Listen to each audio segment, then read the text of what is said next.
When I get new stuffies, I don't like my old stuffies anymore. In your life and what you've learned, does money buy happiness? We are swimming in this system that is designed to hijack our reward systems. Sometimes it's not a budgeting problem. Sometimes it's a bioneurological problem. The truth is that it is fine.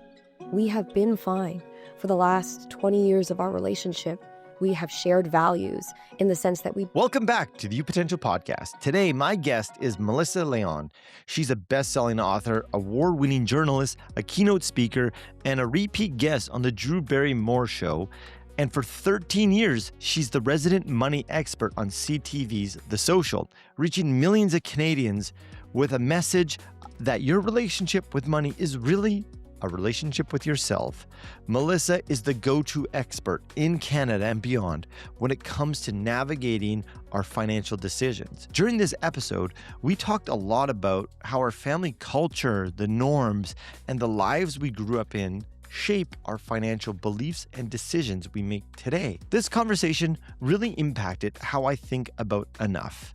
Enough income, enough stuff, just overall, what is enough in my life? And we really talked about what are we really buying when we spend our money?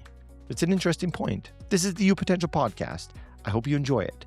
Before we head into this episode, please subscribe on YouTube or wherever you listen to your podcast. And now, I hope you enjoy this fascinating conversation with Melissa Leong.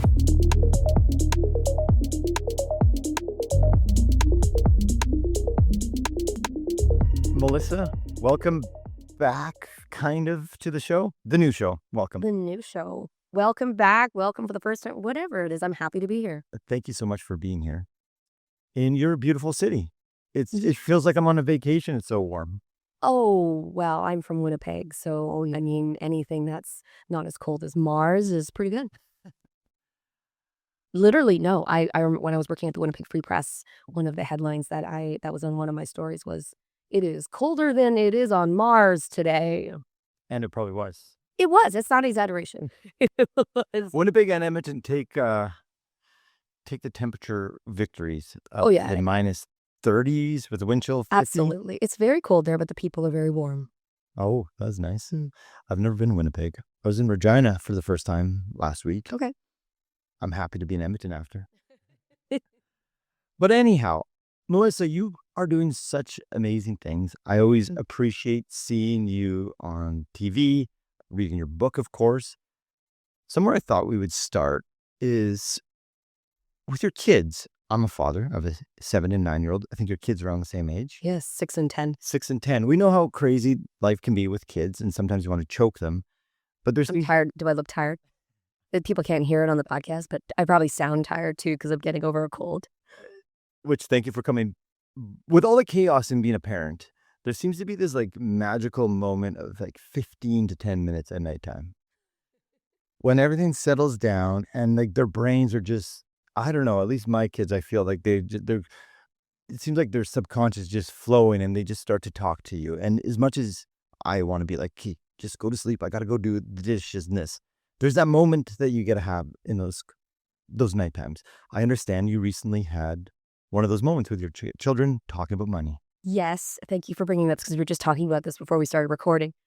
But I was putting the 6-year-old to bed, and I thought he was asleep because it had been quiet for a while. And he suddenly turns over and he says, whispers it. He goes, "Mommy, I think there's something wrong with me." And your heart kind of sinks, right? And so I said, "Buddy, tell me what's wrong. What's going on?" And he said, "When I get new stuffies, I don't like my old stuffies anymore." And he said it so mournfully. And it was because the day before we had gotten this shark in the mail that he had been waiting for a really long time because we were trying to get them to practice delayed gratification. And he gets the shark. He's so excited. He's like dancing with it. And then the day after, his Uncle Kevin got him this giant goat plushie. And he throws the shark on the ground. And now it's just hugging and sleeping with this goat stuffy. And I think he was feeling so sad about it, sad that he just abandoned the shark, but that was his truth. The truth was, Mhm. I don't love this stuffy anymore. And he was asking if that was wrong. And so, I said to him, no, it's not. There's something wrong with you. That's very normal. I mean, that's hedonic adaptation. But when I shut the door afterwards, I thought about it. I just couldn't stop thinking about there's not a problem with that and with him, but there is a problem with this world that he is growing up in, that I'm raising him in the sense that we are swimming in this system that is designed to hijack our reward systems. We have this very human consuming instinct, but it's being just ratcheted up to these unseen levels. And we are training ourselves to alleviate pain and discomfort with consumption. And I mean, that's not new. I mean, human beings have always reached for something to alleviate, insecurity, stress, boredom, whatever it is with using money is that kind of tool for that. But in this day and age with rising costs, you've got one-click buy, you have frictionless spending, you have personalized ads that know your exact weak points and they never sleep. And so with all of that, dopamine doesn't reward having, it rewards seeking, right? That high is in the scroll, in the search, and in the shopping cart. And then once obviously it arrives on your doorstep, 24 hours later, you look at it and you're like, my happiness is leveling off, and that urge rises again, right? Because they say that when you have overloads of dopamine, then your brain starts to live in a deficit, right? Then your baseline of happiness drops and you need more. And so I think with all of that, my little one is feeling it and we are feeling it. I'm feeling it. And I just want us all to give ourselves more grace, right? Mm-hmm. I feel like my entire body was getting tingles because I hate it. I hate this cacophony of spend, buy, you're not good enough, and the tricks and the psychologists who work for these companies to know how to manipulate our brains to have that seeking. And I'm a 40-year-old who struggles, but it actually hurts my heart when I look at my kids like you did that night to be like, how are you going to navigate this? And you and I know a lot more about finances than we and it's still hard. But it's not always about optimizing your money. It's about regulation. Sometimes it's not a budgeting problem. Sometimes it's a bioneurological problem, right? And so I think sometimes we're really hard on ourselves when we talk about money and people think, I bet you think I'm really irresponsible or frivolous or whatever it is. And I think, no, I don't think that you are being irresponsible. I think you're tired. I think you're overwhelmed. I think you are stressed. I think you're overstimulated. And there's a lot of noise, as you said. And you're trying to make decisions in the moment. And sometimes I do think we need more pause. I think we need more help with planning. We need trusted advisors and coaches and friends who are there on our side and taking hopefully a moment to listen to this podcast, which is a gift to yourself to reflect more on how to be more intentional. I appreciate that emphasis on pausing. We're in such a fast-paced world that we just don't pause. Like you said, click, click, click. I need this. I need this. When you think of this idea of pausing and reflecting, how are you trying to help model that, teach that to your kids when it comes to money and everything else that the world wants us to have? I'm trying it with myself on a daily basis of trying to sit with my discomfort. And I'm trying to teach my kids that. So my kid wanted that shark stuffy immediately. Like we were at the aquarium. He wanted that stuffy. But because I talk about money a lot, we took a photo of the stuffy on my phone in the moment. They were so annoyed. A lot of Costco toy photos. Annoyed. My sons were just, oh, Mom, why do you do this? I want it now. And my other son said, it's part of the, because he knows about my book. So he said, it's part of the experience of being here at the aquarium. You have the experience of having this memento. We should buy it in the moment. And so when I took a photo, I said, he's going to be a lawyer, maybe. Whatever. He's a great negotiator. And in the moment, I said, listen, that stuffy is $45 right now, but that exact same product is online for, 20. So I'm not saying you can't have it, but I'm saying you have to wait. Mm. And, Bo had a meltdown. He started screaming and crying and bawling. And we were there with family and their son was just like waving his stuffy. And do you want to hold mine? He was a little afraid. And we all just had to suck it up and leave with my screaming 6-year-old. And he cried for, 15 minutes to the to the next venue. But it's sitting with discomfort and having a little bit more friction that we call it, like just making it a little bit more difficult because it's healthier, Mm. right? When you I say do that with healthier- social media too, right? I have timers on my phone. It's inconvenient because all of a sudden my app will shut off, Mhm. but I need that little bit of friction to make it a little bit healthier for me. And it's healthier for us to pause and have time to consider the long-term repercussions of our actions when it comes to our money.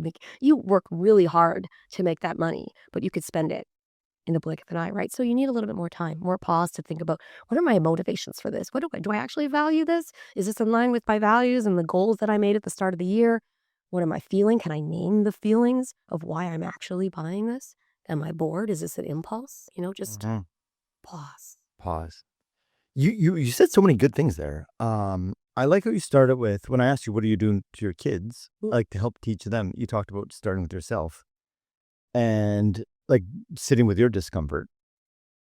It's hard as a parent to feel that discomfort because we have that urge to fix. Like I'll just fix it. I'll just buy it. Like, shut up. Absolutely. Here you go. Don't be sad. Don't be sad. Sad. Don't be sad. Do you love me? But my job as a parent is not to make them happy. My job is to create a safe environment for them and to just sit with them and to be with them. And your emotions are safe. Mm-hmm. Not getting the thing that you want to buy Mm-hmm. is okay. Does it feel good? Yeah. But life doesn't always feel good. And it's how we manage those feelings. You're really making me think about all the work on like financial socialization. Kids learn by watching their parents amongst anything.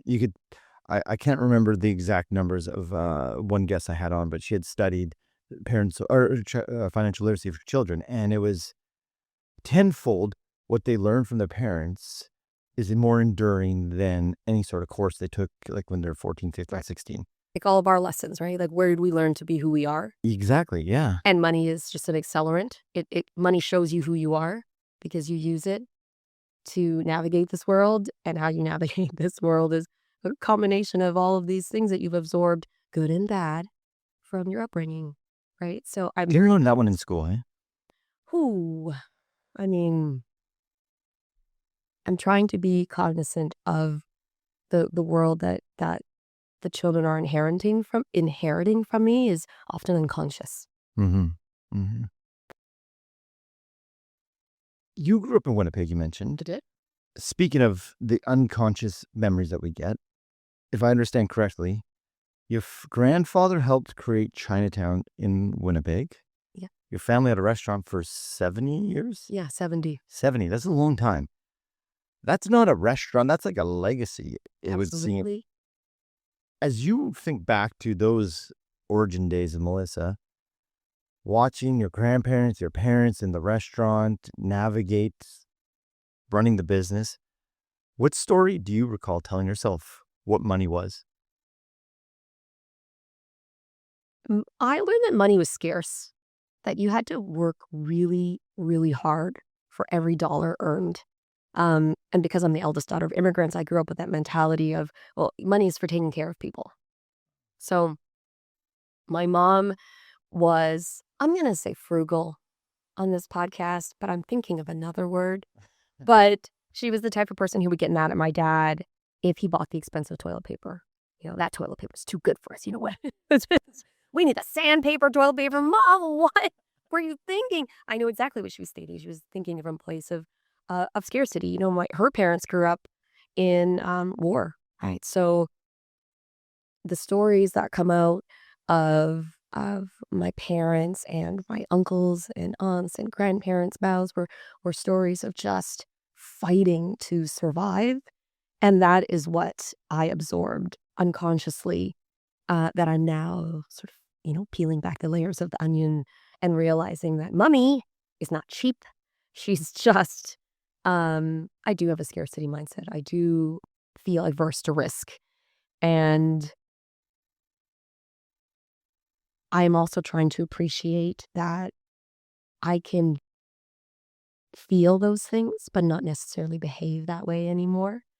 Um, but I also saw, like you said, my grandfather he believed so deeply in philanthropy. Mm. That was my very first lesson in money is for taking care of people, but people is not just the people that you see in your household, but it's taking care of a community. Um, and so, that is one of my core values is generosity. And that's what I use my money for today. Some people might say it's people pleasing, but I do use my money a lot on others. When you said that, you just seemed to soften up the way you talked about your grandfather spending his money on other people, and you are replicating that or trying to. I'm trying to. I mean, I saw that I, I think I believed he was very proud of that. That was something that's very prominent in our house. When I was growing up, I used to color on the books that he brought home that were actually the plans to build the community center in Chinatown in Winnipeg. And he was at one point the president of the Benevolent Association, the Chinese Benevolent Association. So he was someone who was very respected in the community, and he cared very deeply about others. There are many, many stories about my grandfather taking care of people back in China and during war and giving money away to friends and to family. He used to take people out every week for dim sum. And I think some people had an opinion about it. People might think, oh, you're showing off or you're buying friendship or this. But I thought because he just loved being around people. And there is that Chinese, there's a Chinese value in when you pay for a lot of people to come for dinner, they're not taking advantage of you. You're taking advantage of them because you are absorbing their energy and their goodwill and the good luck. So, money is only one form of currency, right? Yeah. Something that's valuable. And so my grandfather used to have all these plaques on the wall, and they were letters from the premier and the mayor. The premiers. Yes, of Winnipeg, honoring his volunteer work and his generosity.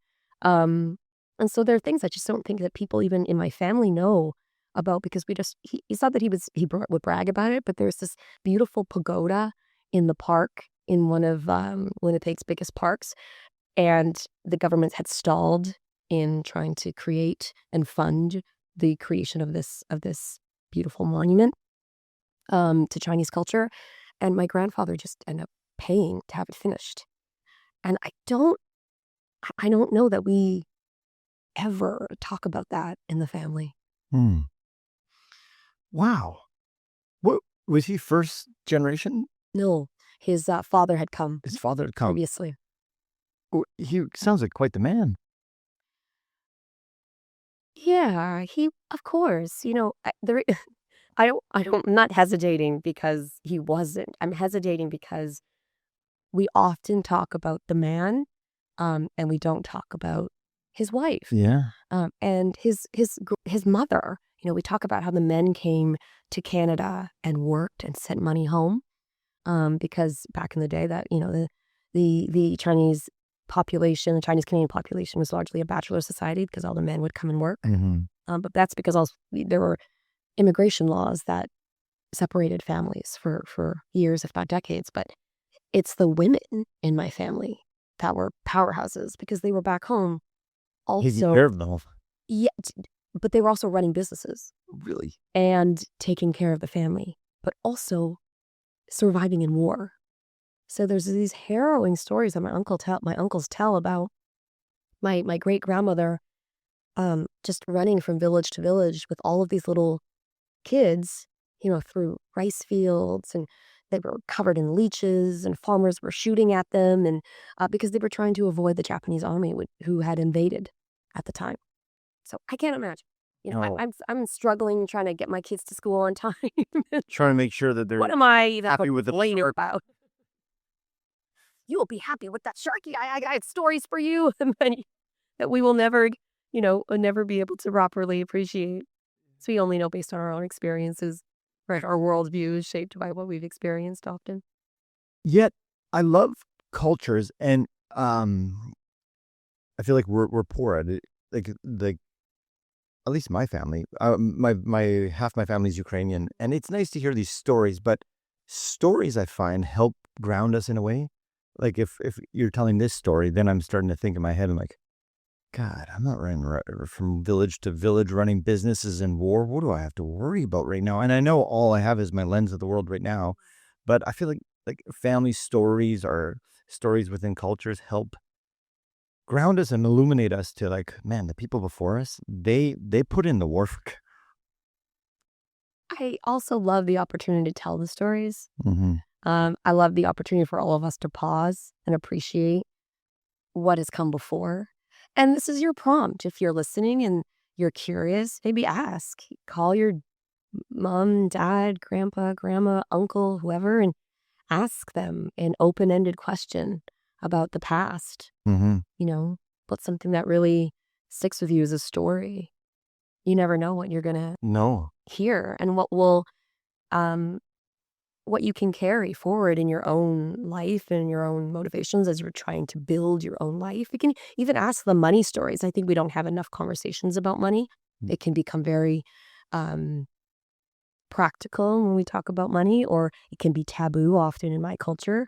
But asking how your family handled money growing up, or what was it like, and were they super generous? You could just open-ended questions. This is about you, but you said pause and think and ask about these questions. And one time for an assignment, actually, I had to find out my dad's money story. And I chatted with him, and this was like 5 years ago. And it blew my mind. His family's from Ukraine, and his great-great-grandfather came to Canada, to Alberta, because they're promised farmland. And they made the trek. It's far. A little bit. A little bit. And they got to Alberta. They got to the area that the land was there, and it was just like forest. And so instant distrust in the government is formed, but they roll up their sleeves and get to work. And within a couple decades, they're farming it. And from that moment, though, in Alberta, there's a saying, cheap Ukrainian. Okay. Because they don't spend their money, apparently, according to people. And I've been called a cheap Ukrainian all the time. And when I heard that story, I was like, well, no wonder. Like, you risk your life coming across from Ukraine, across the Atlantic Ocean, across Canada, get to Alberta, you get these trees, you've uprooted your entire life, and you make it do. So you don't put money in the bank because you don't trust the system. And you're going to hold on to that money because it was hard earned. And that belief then gets passed down to the next generation, and a portion keeps going. And no wonder. But it's asking those open-ended questions that illuminate so much. Do you feel that your father's money story has become your money story? Oh, yeah. I'm very, as my wife. Yeah. Why? What would she say? That I'm a cheap Ukrainian. No, frugal. I'm very frugal in a ridiculous way. I think my husband was, I'm cheap Chinese. Yeah. But it's, look who your mentor was. Your grandfather and your father and your mother and grandmother who are working hard. And I think the same idea. You work so hard, you're not just going to recklessly give your money. But yet your grandfather sounded like he was intentional with how he was giving. Yes. No one would say that my grandfather was cheap. I mean, everybody describes him He bought those as generous. And so it's interesting that my mother received a different message from that. But she grew up away from him. And so maybe some of her foundational memories are different, right? Right, yeah. So then as you got older and started making money, how did these beliefs show up? Oh, I do not spend on myself. I cannot. It hurts. It is very painful. I will often... so for example, this morning, I could have gotten breakfast. My husband left the house and he went to Starbucks. But I went around and ate like I was a garbage incinerator or something. I just went and ate every leftover breadcrumb and crust that I could find that my kids just abandoned. Because I thought, well, this can't go to waste. And, I don't need to buy something. I'll just eat this, toast crust and this smear of some Nutella, and I'll just rub it on there. And so this is how I treat myself, but I don't treat other people that way. Yeah. So I will spend on other people, but I will not spend on myself. I'm laughing because I've done that way too many times. I'm full. I'm still eating that crust. I mean, maybe that's a parent thing too, but It's like I don't want to waste it. If my kids go out for supper and we bought the food and there's stuff left Right. over, but it's not. It's actually not, because I was with my girlfriends once, and I said, "Oh my goodness, I rarely eat fruit," and she said, "Oh my gosh, what? I eat fruit all the time." And I told her, "Well, sometimes I'll buy I'll buy fruit, but I think I should save these for the kids." And my best friend said, "What are you talking about? I eat it first." She said, "I'm gonna eat all of this before, because if they see it, they will eat it. So I need to eat it first." And I thought, what? That is such a different approach. But that's me. That's you. You mentioned, I got to correct something. My wife wouldn't say cheap Ukrainian. She would just say cheap. Ain't she? So you have this money story. I have a money story. We all have a money story. And then we date people. We wonder who's going to pay the bill first. Or in my case, I did bring a coupon to my first date. Did? I did. Your first date with your wife? My wife, yeah. It was Well, girlfriend it at the turned out time. great. It turned out well. That's fine. My parents always had a coupon book in the car, so that's what I had. But anyhow, we go on these dates and money gets a little awkward. Then we might commingle our money, we marry and have kids. And then it just, for most people, it's very difficult because we have these two unconscious stories. You mentioned your husband would call you cheap or frugal, whatever the word you No, use. he calls me cheap. Cheap, okay. What was it like? I know in the book you talk a bit about this. What was it like when you guys started commingling those unconscious money stories? We had a fight about it yesterday. Okay. We're always going to argue about money. Yeah. We're just fundamentally different. But I all of his upbringing has built him. I love him. I don't always agree, but I do understand. I have made an effort to understand his money story.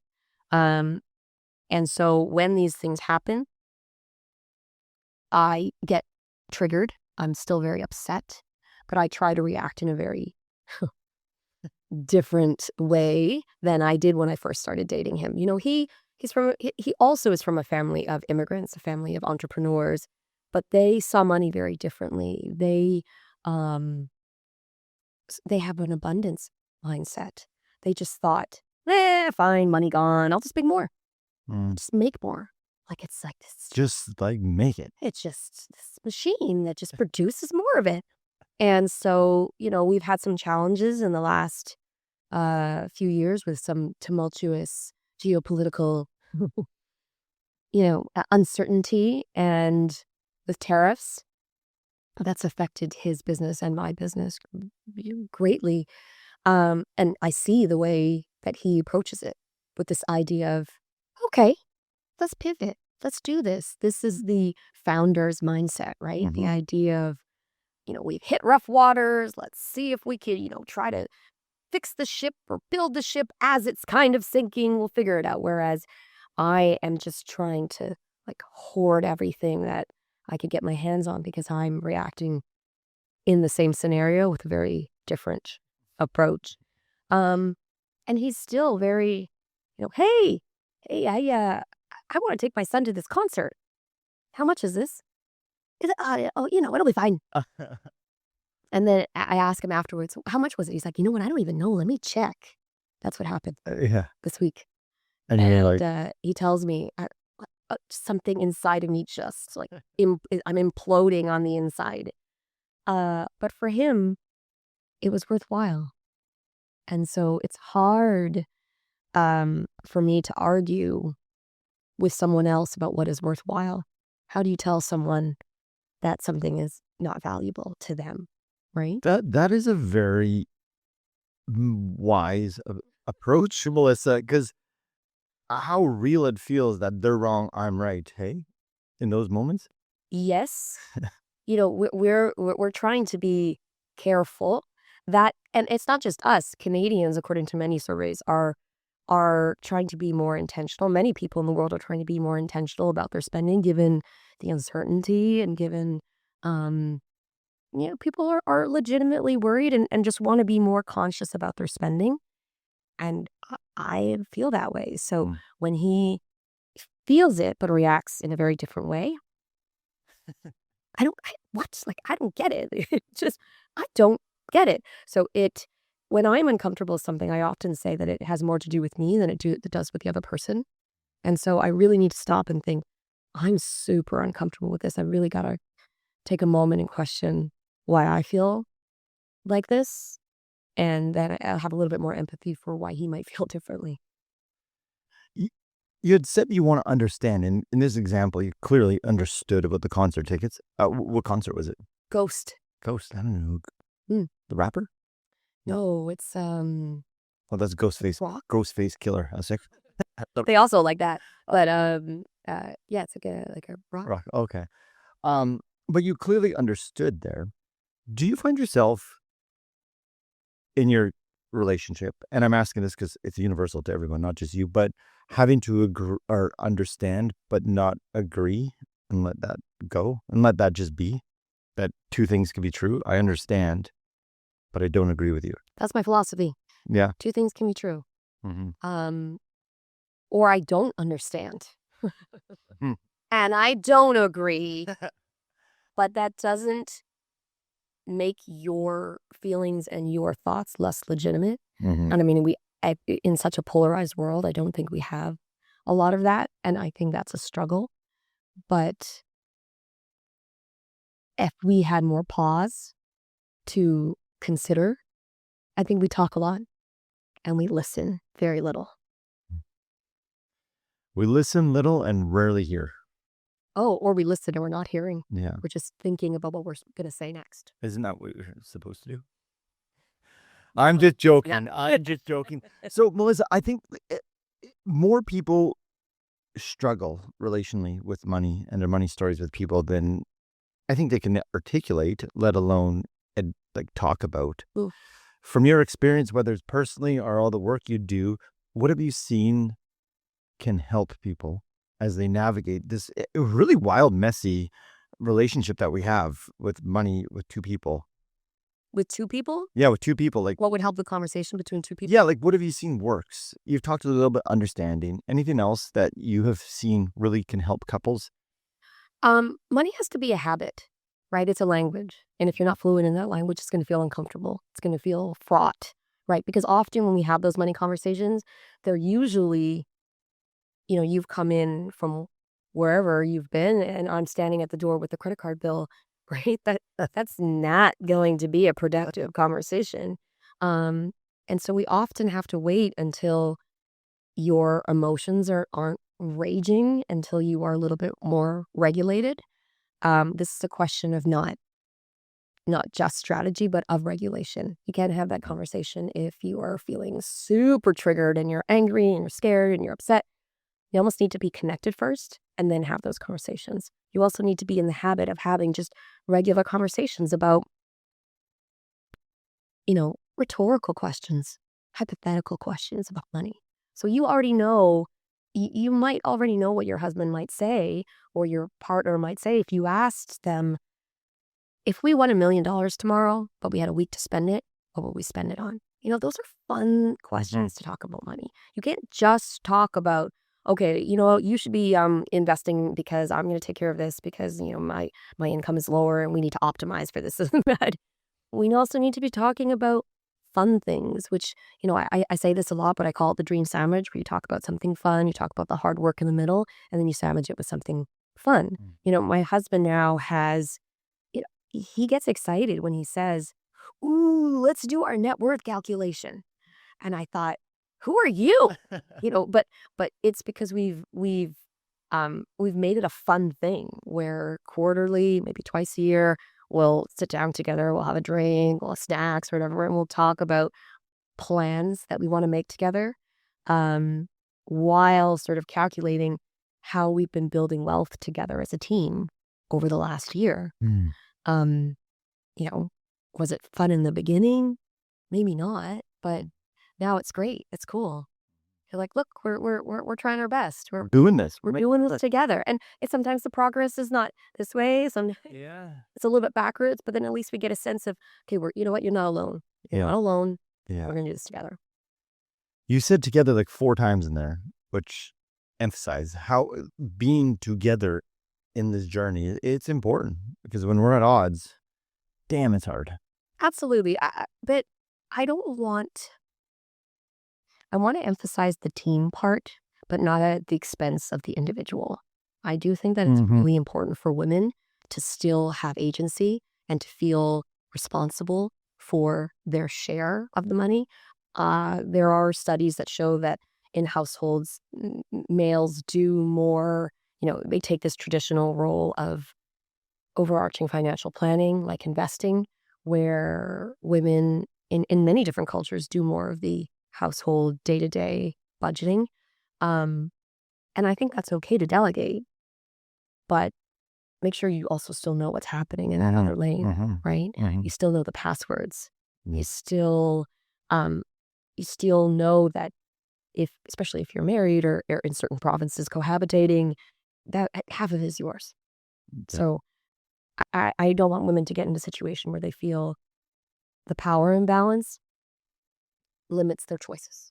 That power imbalance, I've seen it many times where the woman might actually think that the male should do this because maybe their career orientates to this field or etc. But not having that voice, not having that equal voice on a decision, my experience working with clients, it can really eat away at them over time. And it's not even, sorry, go ahead. Yeah. Even if, I forgot even if that decision was right, I don't think it's right if they didn't have equal power to make a different decision. I agree. I also think that not even just male and female, you have couples who feel that power imbalance based on who makes more or who came to the table with more. So that open communication is really important, and renegotiation. Just because you came together and this was the set of rules that you put on your relationship doesn't mean that a year from now you can't come back and say, yeah, I don't really think that's fair anymore. Hi, it's Shaun. I know I'm breaking into the conversation just for a moment. There's good reason. If you're here, it means you care about living with more purpose, more meaning, and deeper connection. And that's exactly what the You Potential podcast is all about. When you hit that subscribe button, conversations like this, the ones that challenge you to think differently and open to new possibilities, keep showing up to you every week. And when you share this episode with someone you care, you're not just passing along a podcast. You're giving them a chance to reflect, to grow, and maybe even to reimagine what a good life can look like for them. So please take a second, subscribe, share it with a friend. Let's spread the conversations that truly matter. Now back to the show. Yeah. It's the communication, like you're saying, it's so important. Couples and money. Could talk about that forever, but I'm curious, what would your husband buy with that $1 million? Let's make it more realistic. $20,000. You win. See, look, I just automatically rolled my I eyes. saw that. Yeah. You can't see that on the podcast, but that is what I did spontaneously, immediately. That's what You caught it, though. feel. I feel it. It's good to feel it. And he sees that I feel it. But facial leakage. we got it, Zach. That was my facial leakage happening. Sorry, you were saying $1 million? No, let's realistic. $20,000. That's realistic? I don't know. $1 million. That's a lot of money. $20,000. How? What's the time frame? Like this, you got to spend it this month. You guys spend it this month? Yeah. That's like that study. That was that 2020 study. Oh, I don't they know this gave month. 200 people $10K, and they said you have 3 months to spend it because they were trying to measure how happy they would be after 3 months. Mm. Oh. Yeah, they were happier. They were happier. After the bet. So what did they spend it on? Well, I'll tell you what they spent it on. They spent an average of about like more than 6,000 on other people, and it made them happy. Mm-hmm. And so my husband, what would he spend 10K on? I think he would buy a game. A game? Yeah. What? Like an arcade game. He'd buy an arcade game for our basement. Wait. In my filing cabinet of the head, didn't you buy an arcade game It's got lots. one time and didn't tell you the full price? Yeah, he lied about it. I was so upset about the betrayal. But there's in this conversation, I'm starting, there probably was reasons not to excuse it. I'm going to backtrack out of this conversation the way you're like smiling and nodding. I guess nothing happens in a vacuum. I've noticed with money. I've seen people lie about money before. Sometimes these people are like psychopaths and they're just like... You calling me a psychopath? No, not you. Kidding. They're like the people who lie all the time. I probably would have reacted like a psychopath had he told me the actual price in the moment. But that's okay. I mean, scary, but that would have been my natural reaction. But what actually happened was I acted like a collection of psychopaths when I found out the real price and that he had lied. But he probably hasn't lied since. I don't know. Okay. No, I gotta go with what I trust. I have to trust. I appreciate you for sharing that. We all have these nuances in our relationships, and I think it's nice for you to tell that because people listening are going to be self-reflecting, be like, "Oh, I remember when I told a little I left this zero out on that one." I mean that's quite common actually. Very common. But you didn't ask me what I would buy with that $10,000. What would you buy? I would. This is so me.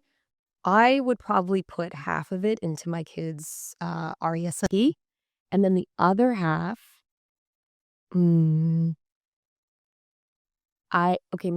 70. So this is happening. I'm just going back. You're optimizing.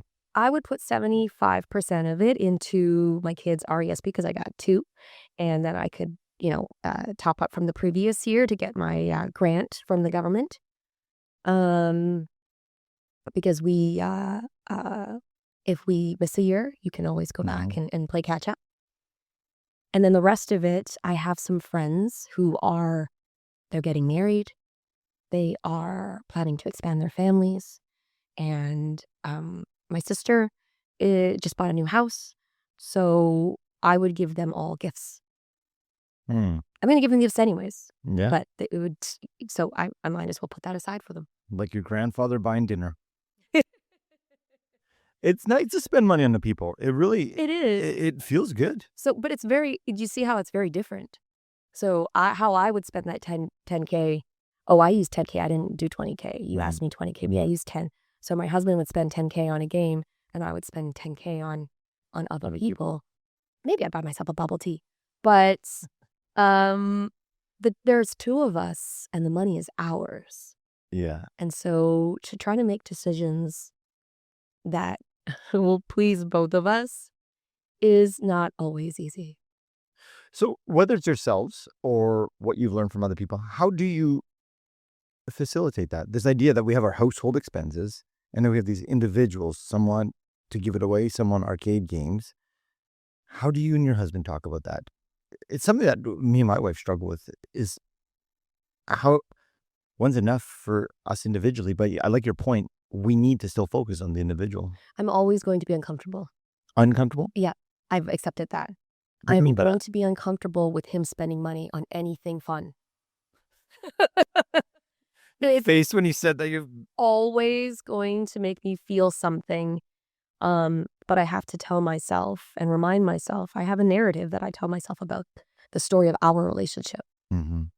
And it's that the truth is, this is a little bit of cognitive behavioral therapy. The truth is that it is fine. We have been fine for the last 20 years of our relationship. We have shared values in the sense that we both don't feel comfortable with debt.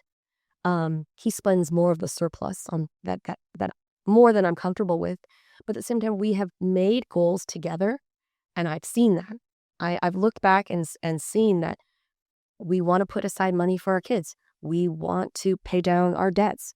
We want to have money for an emergency fund. We want to make sure that we have long-term savings to retire off of. We agree on those things. Would I put more money to those things? Yes. But my compromise is that if we put something to those things on a regular basis, automatically, out of habit, which we do, which is maybe more my influence, the top, the cream, can be spent. Mm-hmm. And it's often spent more by him, and that's my choice. I might feel resentful because I think he's having all the fun and I'm, sewing the holes on my kids' pajamas. But that's also my choice, right? And it's a conversation that I do have with him. I say, hey, you know what? I'm feeling really grumpy because I'm, quote unquote, I'm doing air quotes right now, suffering, trying to nickel and dime here, and you just spent all this money on a concert. So it makes my, the sacrifices that I am suffering for, it's like a slap in the face to me. And his response often is, I didn't tell you to do that. We didn't agree that you were going to, quote unquote, suffer so that we could have fun. We don't want that. Nobody wants that, right? Necessarily. So it's just an everyday conversation where we talk about maybe we can make slightly different choices. And he said, yeah, maybe we didn't have to go to the concert, but he doesn't regret it. He had a great time. Thank you for that. I really am drawing out that you guys have such this level of understanding for each other, and through these micro conversations, I say micro, just the everyday conversation. Yes. That it helps navigate these discomforts you talked about earlier, so you can sit with them because they're going to come up. I started our conversation with having more grace. Yeah. We need to have more grace for ourselves. We need to have more grace for our partners and other people in our lives. Especially with money, there comes a lot of judgment. And because it's not just dollar and cents, right? It's tied to pride, to identity, to your values, to your family upbringing. And so, when you reach for criticism, actually, you don't reach for criticism. When the criticism pops up in your head, you actually have to reach for something more. You really have to be a little bit more curiosity, and the curiosity is not going to be natural. I am a journalist by trade. It is ingrained in me to be curious, and I still can't be curious. I still make a face. I had facial leakage when I heard about, this game or this concert or whatever it is, but I really have to try to be more curious in my relationships with my friends and my family and my romantic partnerships. Thank you for sharing that. I really appreciate it. Thank you for asking the question. This is making me think about just our own relationship with enough. Like, what is enough? When do we stop striving for more money, but yet I still want to have achievement in life because that's good for us? I want to bring you back to a story that I read in the book that I think has a message around enough. But if my memory serves me correctly, is in Taiwan, in a basement apartment with cockroaches, eating dollar dumplings. Oh, those dumplings were so good. And on the surface, someone might think that doesn't sound very nice, but you called it one of the happiest times or seasons of your life. Absolutely. On the surface, you have so little, but yet it seemed like you had enough.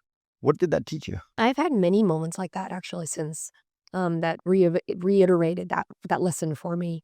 One of the hardest times of my life was also one of the most joyous times of my life was during the pandemic, right? Because Another crazy time. It was a strange time for all of us, but we're all in the same storm, but we were all in different boats, right?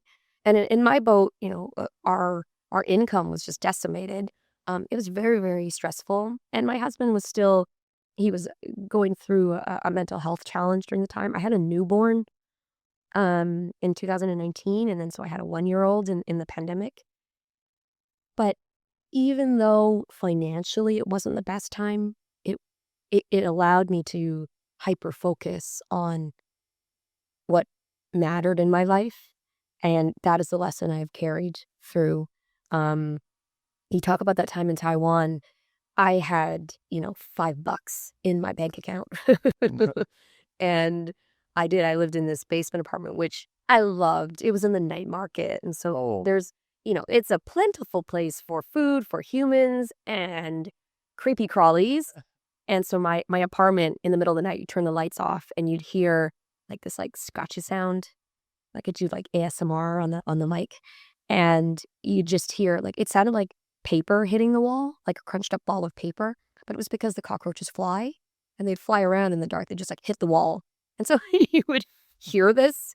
And I thought, man, I can't wait to wake up and eat dumplings. But it was one of the happiest times of my life because I was very focused on what truly made me happy, which was my relationships. It was relationships. It was learning and times of quiet reflection. And I didn't know it at the time, but there was a lot of meditative walking that I was doing and exploration and things that didn't cost a lot of money necessarily, but I have tried to recalibrate my life in a very difficult, as you said, this chaotic, cacophonous environment that we live in. I've tried to recalibrate to try to spend my money and try not to feel bad that I'm not spending my money, perhaps, on the things that I think society is pushing us to spend on. And when you said, like, what is enough? There will never be an enough for my son, for me, for you, just like biologically, because we are consuming organism, right? We need more. Our evolutionary brain needs. Yes, and so my son is going to get used to what he has, and we're going to want more. Goodbye, shark. Well, we have a goat until we have a teddy bear. We'll see.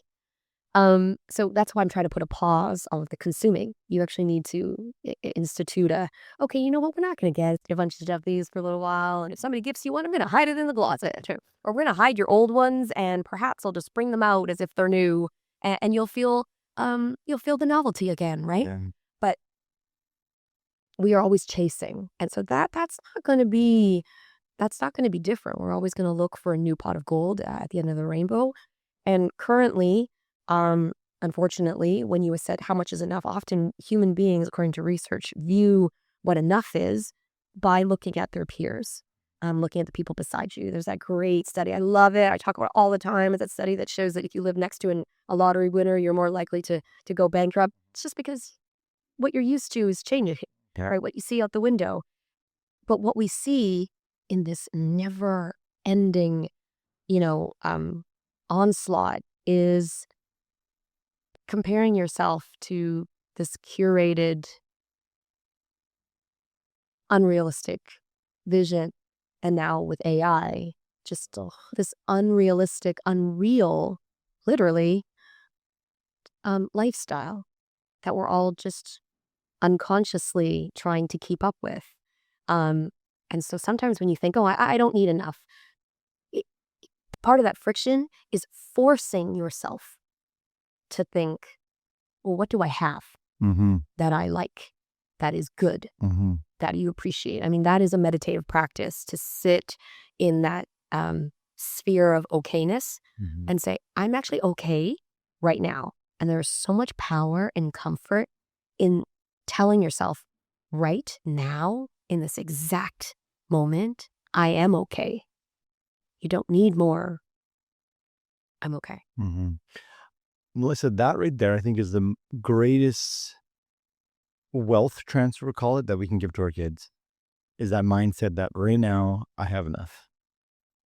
I really do. Over money. We can spend money, but to cultivate a mindset like that can create so much richness from within, I think. I think we also need to separate things into different pots. When I say right now I'm okay, I have enough, I'm not necessarily saying that that's the same thing as just sit around, do nothing. No, that's not. No. What we're talking about is this idea of, on the inside, there's a feeling of safety, of this is enough, and I appreciate. But that is separate from the idea of there are things that I can do to make sure that I'm okay in the future, to give myself and my family more opportunities and choices. I'm okay now, but in that okayness, I have the power and ability to be strategic about what I do to be able to build, right? Like, because I think sometimes we think, well, we don't have enough. Let's get this. This desperation. Yeah. And sometimes there are people who, I'm not talking about people who are living paycheck to paycheck, who are feeling so overwhelmed and who are falling below the water. Like, there is also a meditative practice of being okay in this moment too, right? They do say that even when you are suffering the worst, if you've got a horrible health diagnosis, that you still do that meditation practice of right now, in the next like 30 seconds, I'm okay. I'm okay. But that doesn't mean you go out and you don't try to make yourself as healthy as possible. It doesn't mean you don't go out and try to exercise, try to change your diet, try to seek treatments, try to do all these things. But you're not helpless. Yeah, you're not helpless. I guess what I thinking about as I hear you talk, and I think I aspire towards getting more of it, is just being okay where I am.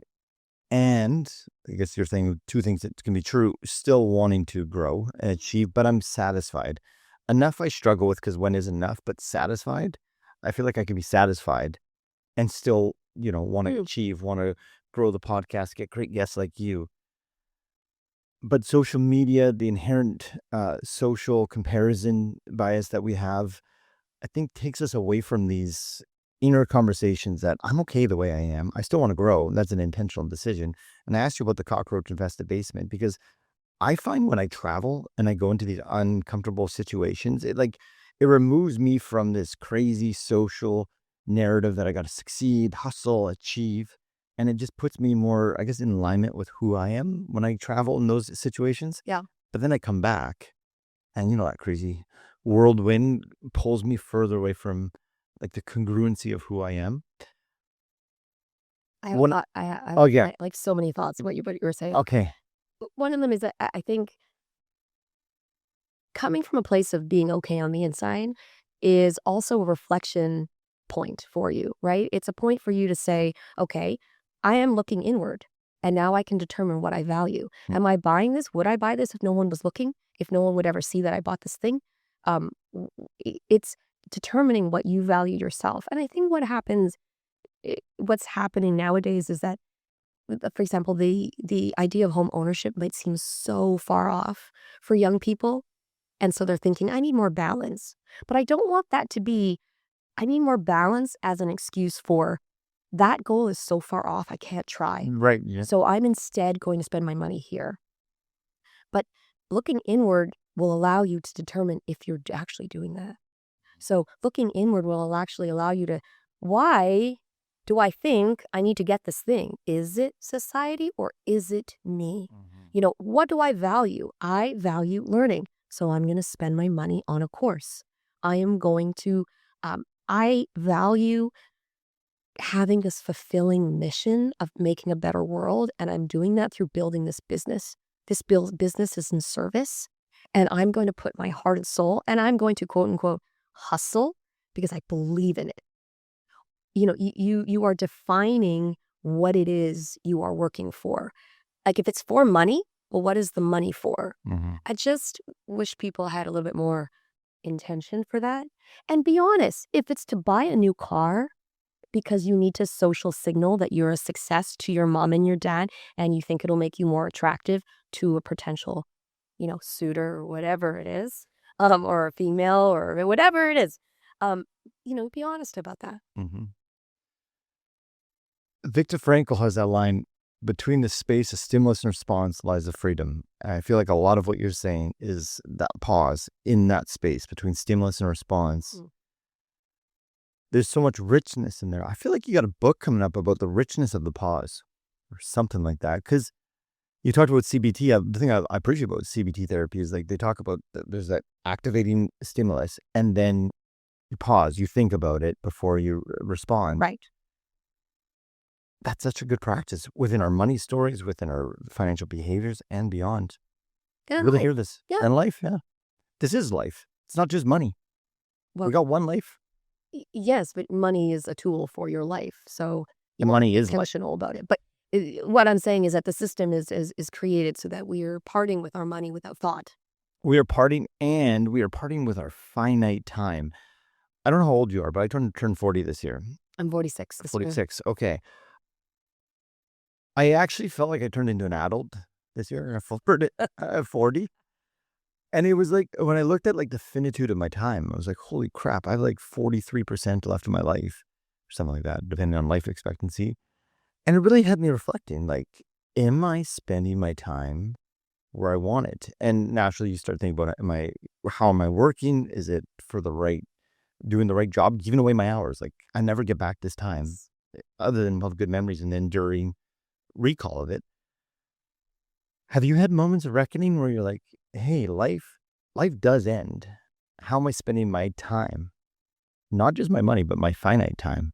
I have those moments all the time because of loss.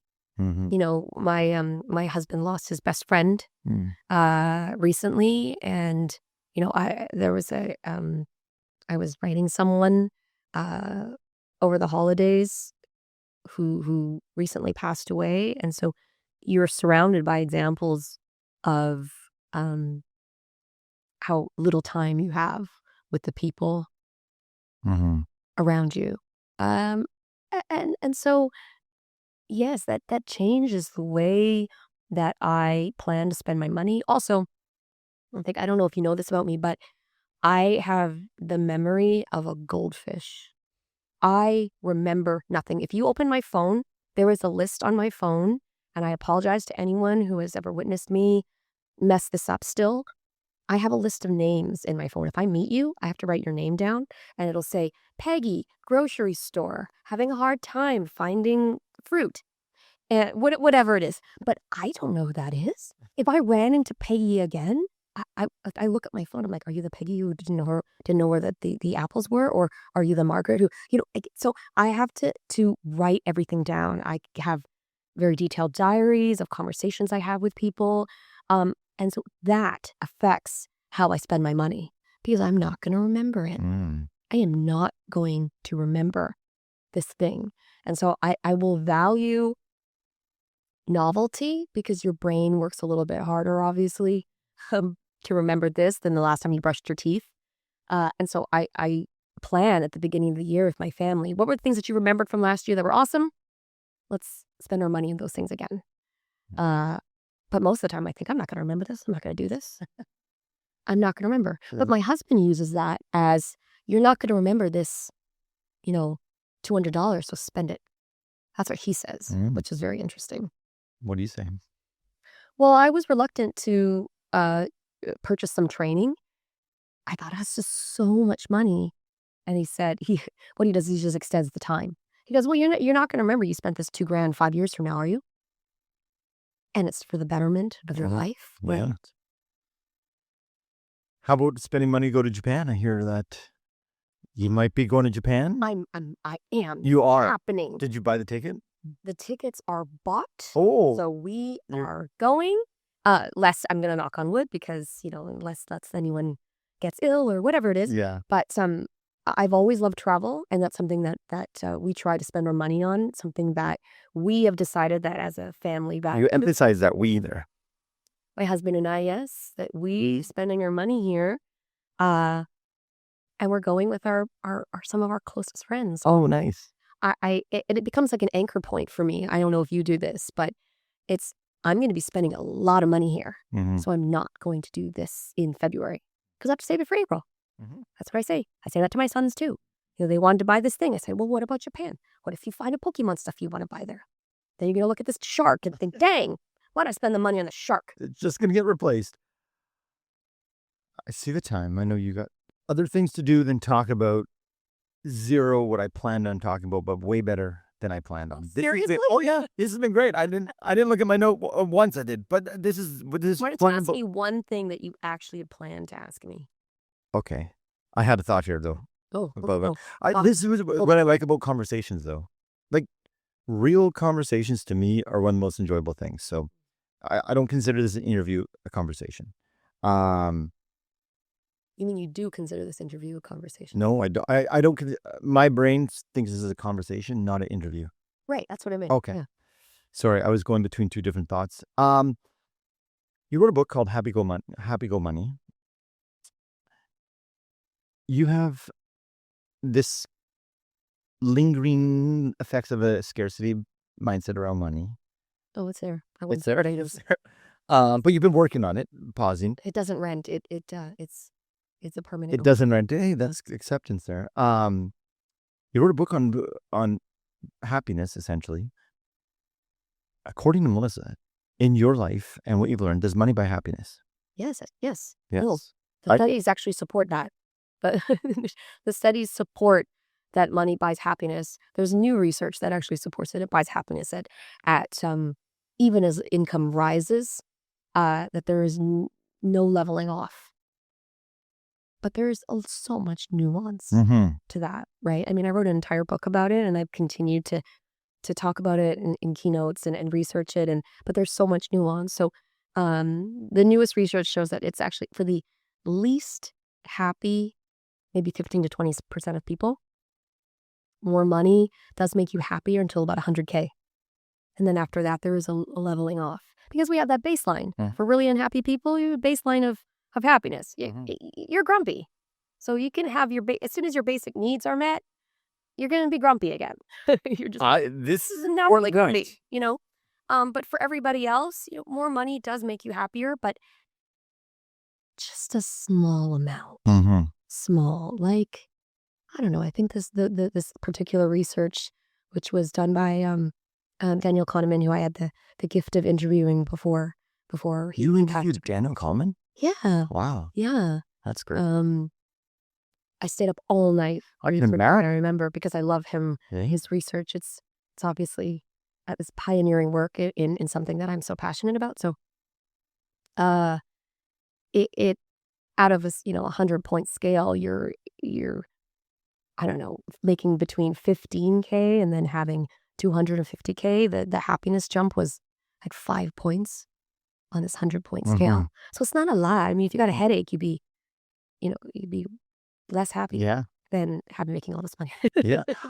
I like your response because we love headlines. Our brains love a headline. Oh my gosh, yes. And we first, money didn't have a link, then it did. And I think right now some people are orientating towards this. Yeah, money's going to make me happy. Money's going to make me happy. But like you said, it's nuance, and the incremental jump isn't as much as we think versus getting to know ourselves. Yes, it does increase happiness in the sense that you need to be able to sleep and eat indoors. You don't want to worry about paying off your debts. You don't want to worry about your family and your children. So you want to take care of those things. There are ways to take care of those things with whatever it is, disability insurance, life insurance, to be able to meet that gap of trying to protect the future.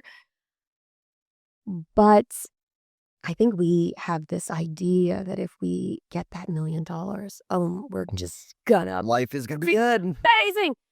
And we're gonna be us. Because like I said previously, money is a facilitator for who you are, right? And so if you're already super happy, if you're a happy person, then you're gonna get more money, and that's gonna allow you to do super happy things with your happy life.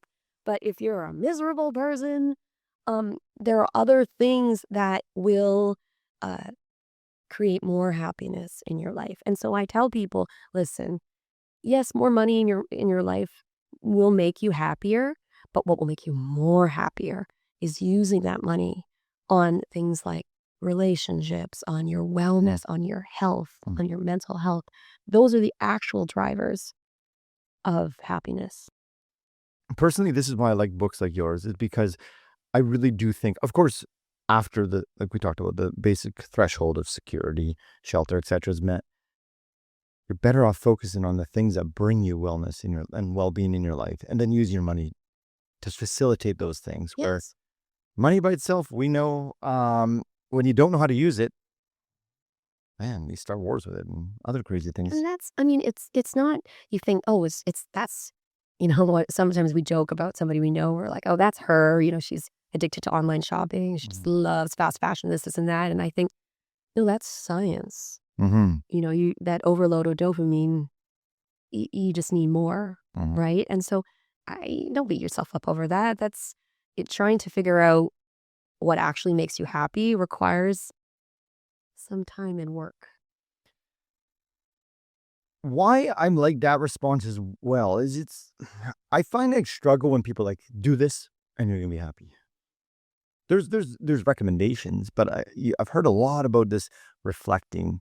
Also, what kind of happy are we talking about? Because scientists gauge happiness in different ways. They define happiness in different ways. We're talking about day-to-day happiness. You're not supposed to be happy all the time, all day. Yeah, So you're I know. happy in a moment, but this is again that sitting with discomfort.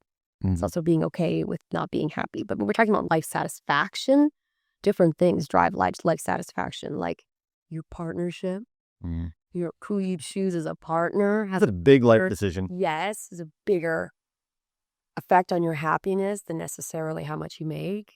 Your health, what is that saying that I've seen where if you're healthy, you have, thousands of problems.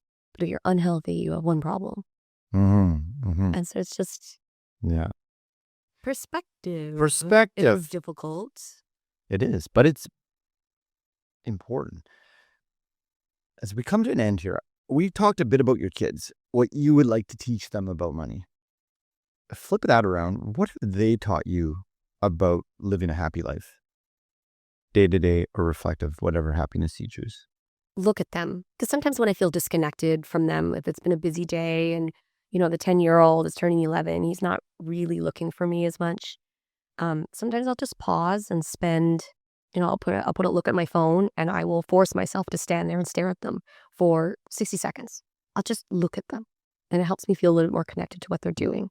And I'll listen to them and listen to what they're saying. And as I've been doing this more in 2026, there's different kinds of joy that I see. And when I see them on screens, because I limit their screen time when they do play video games, sometimes they do have that elation, but it's like this really, really hyper-manic level of excitement that is nice to see sometimes. But then when I see them playing together, because they still play with their stuffies and they're making the voices and they're kind of having a war, playing make-believe with them, it's this level of like inner enjoyment that I see where they seem happy with themselves and each other. And it's that quiet moment that costs nothing that I think we lose when it gets noisy or you go out and try to manufacture happiness with paying for, let's go to a play center and pay for, whatever it is. Fighting. You're like, why aren't you enjoying this? I paid a lot for you to enjoy this. You enjoy it. And so I've been actually trying to do more of that in my life. So when my girlfriends wrote me the other day, they said, hey, let's book a spa day where we do this. We could just sit and quietly talk together and catch up and all this stuff. And I said, why don't you just come to my house? Why don't we not spend, the $180 entrance fee to go to this, outdoor spa and sit around, even though that's lovely and that's great and it creates a memory. I understand novelty, right? And you're paying for the experience. Hey, my book says that's a good idea.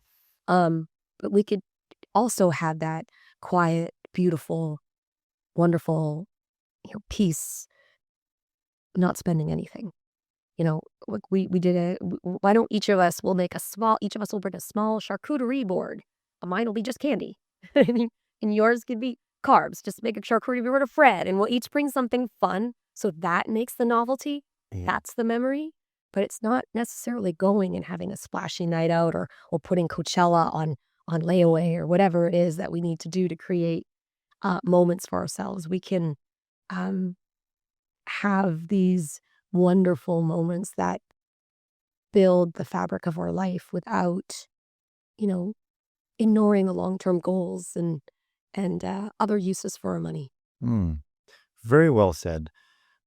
I feel like you're saying, at least the way I interpret it, because I felt like I had to learn this, I still learn all the time. The unfolding of life is happening right now in front of me, and there's a lot of satisfaction and happiness that just lives right there. don't have to go to Coachella. I don't have to create these things. But if I'm too future orientated, like, oh, I got to go to Coachella, I got to create this experience, I just miss so many different opportunities. Like Performance. it's performance. It's not for you. No. It's for other people. Mm-hmm. And sometimes that spa experience is to take the photo as we stand in our robes looking Got to cute, get the photo. right? Or it didn't happen. Yeah. And Melissa Leong's not going to remember it anyways because she doesn't forget. But, and so we're also trying to institute a little bit more, okay, well, let's honor the moment then for our brains to remember this moment. So we've put a box in my house for the kids where we are trying to write down the things that good things that happened, that we remember, that we laughed at, or something funny. And then we're going to put them in the box. So these cut out these little pieces of paper on this nice paper. And we've incentivized them by saying at the end of each month, we're going to read them, but we're going to pull one and someone will win something. It's usually candy because that's what my kids like, gummies. But that sort of motivates them a little bit more to put these in. And hopefully one day they'll be motivated to do that without the candy piece. But yeah, it's making a point of telling your brain this moment is special. I forget who said it, but they said, everywhere you go, there you are. Mhm. And I think that's a message I'm getting from you today. Yeah, I think that's the place I'm at today. I think you've caught me in a place of quiet peace, which is quite nice because maybe next week I'll just be running around, desperately late for things and somebody peed their pants in a school or what, you never know the time of the day that you're at. Last week I had the flu. And so it was just trying to survive and seeing all the money that I spent on my groceries going to waste in the fridge and lamenting that and still trying to plan for volunteering at the school and trying to do my work and trying to prep for this lovely conversation that we had. Just it's not always easy to pause. And again, giving yourself grace, that's okay. Mm-hmm. Well, calendar reminders, that's what I do. Calendar reminders. Yeah, I'll just put it in my calendar. I'll just set it. We should all do it right now. Oh, for pausing. Yeah. Yeah. Just ask yourself a question, in the calendar reminder. What are you grateful for today? Mm-hmm. What happened that made you laugh today? Sometimes I ask my kids at the end of school. Something funny happened today? Takes a second. Thank you so much for having me. Thank you. Wonderful conversation. Thank you. Melissa, the last question I have for you is, let's imagine you're at end of life. You find yourself... Dude, this is dark. There's a point here. Because, let's do it. That facial leakage again. Let's imagine you're at end of life. I'm doing it. Yeah, you're at end of life. I'm sorry. I'm dying. I'm imagining you dying. No, you're dying peacefully. It's like you're not even going to die. You're cognitively with it. Got it. You're at end of life. You find yourself... life. I've decided I'm done with this. You're done with this. I'm tired. The robots are telling me it's okay to go. Oh, the robots are coming. Anyhow, you're still human. Sitting on the front porch, looking out at a view that gives you complete peace, ease, and a feeling of content. You decide to write out or bring out a notebook to write your kids' a key theme that you learned was important to living a meaningful life. What would be in that letter? This letter would be so long, and now I have to condense it in this podcast in like 2 seconds. Mm-hmm. Just like that. You know what? I'm going to do what ChatGPT does for me right now. I will give me some point form notes about what would be in this letter to my grandkids. It would be what I tell my kids every single day, which is, I love you forever. My love is forever. Which means wherever I am, and even if I'm not here, you will feel my love and you will see my love in some way, and it'll come back and it'll visit you and it'll be unexpected. And so there will be many, many ups and many downs, and hopefully during the downs it will be brief and not so crushing that you can't get through it. But through it all, hopefully you will have people that you can give your love to. And certainly you have the love of the people around you. You have my love. You have the love of your parents, if I've raised them right. Can't speak for my daughter-in-laws, but yeah, that is enduring. Thank you. And priceless. And priceless. #personal finance. Melissa, thank you so much for your time and all your wonderful insights. I really appreciate it. Thank you for having me. Thank you for tuning in to this week's episode with Melissa Leong. What a fascinating conversation. I loved how down to earth Melissa was and how she shared her true story. Not just information she knows, which she did, which is excellent, but it was important to hear her story, her grandfather's story, her father and mother's story, and how that impacted this scarcity mindset that she had. I appreciate how much she talked about the work she's doing now to work with that scarcity mindset when it comes to her financial decisions today, whether that's with her husband or beyond. Why I found this important is because we all have these inherited money stories that impact how we think, feel, and behave around money. And perhaps it's an opportunity for us all to reflect on how they're impacting us today. And that perhaps is one of the most rich things we can do when it comes to our money stories. So my question for us this week is, what money story did you inherit? And how is it impacting you today? Because sometimes it's not the answers we learn from, but the questions. If you've been enjoying the You Potential podcast, please subscribe on YouTube or wherever you listen to your podcast. And we'll talk to you next week. Take care.